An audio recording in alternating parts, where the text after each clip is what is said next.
Good evening বন্ধুরা।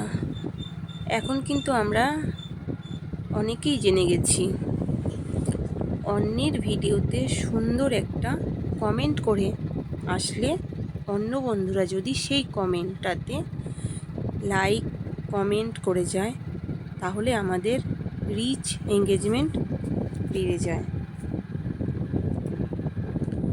আমি যদি সেই ভিডিওটাই পুরো না দেখেই লাইক কমেন্ট করে আসি তাহলে কিন্তু রিচ এঙ্গেজমেন্ট কোনোটাই বাড়বে না, বরং কমে যাবে।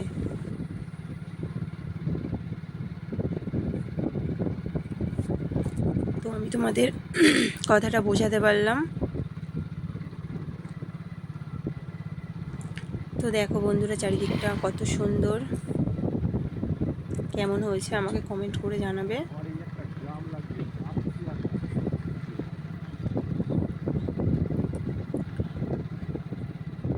তো এখনের